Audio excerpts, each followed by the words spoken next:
আসসালামু আলাইকুম বন্ধুরা, সবাইকে সিস্টার্স কিচেনে স্বাগতম। আবার একটি নতুন রেসিপি নিয়ে আপনাদের মাঝে চলে এসেছি। আজকের রেসিপি হলো সাগরের চন্দনী মাছ রান্না করব, তো দেখতে থাকুন। প্রথমেই চুলায় একটি পাত্র বসিয়ে দিয়েছি, রেগুলার রান্নার তেল দিয়ে দিলাম, কুচি করে রাখা পেঁয়াজগুলো দিয়ে দিলাম, তারপর সুন্দরভাবে নেড়ে মিশিয়ে নিতে হবে। সামান্য পরিমাণ আদা রসুন জিরা বাটা দিয়ে দিলাম, স্বাদ মতো লবণ দিয়ে সুন্দরভাবে ভেজে নিব।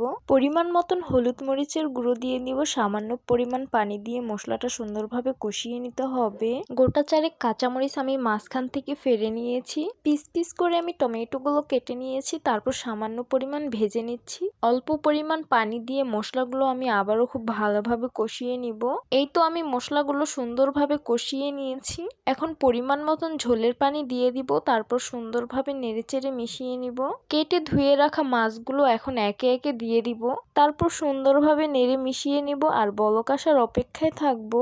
এই তো তরকারিটা সুন্দরভাবে বলক চলে এসেছে, এখন ধনিয়া পাতা কুচি দিয়ে দিব, তারপর সুন্দরভাবে নেড়ে মিশিয়ে নিতে হবে। এই মাছ হতে কিন্তু বেশি সময় লাগে না, মাছটা কিন্তু হয়ে গেছে। আর আমি একটু ঝোলঝোলি রাখবো, নামিয়ে সার্ভ করে নিব।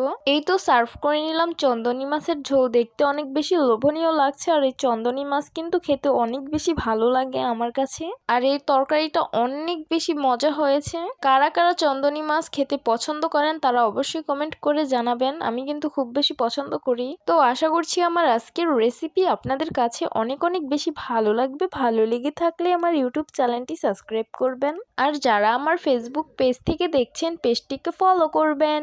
সবাই অনেক বেশি ভালো থাকবেন, সুস্থ থাকবেন, আর সিস্টার্স কিচেনের সাথেই থাকবেন। আবারও কথা হবে কোনো নতুন ভিডিওতে। তাহলে আজকে এই পর্যন্তই। আল্লাহ হাফিজ।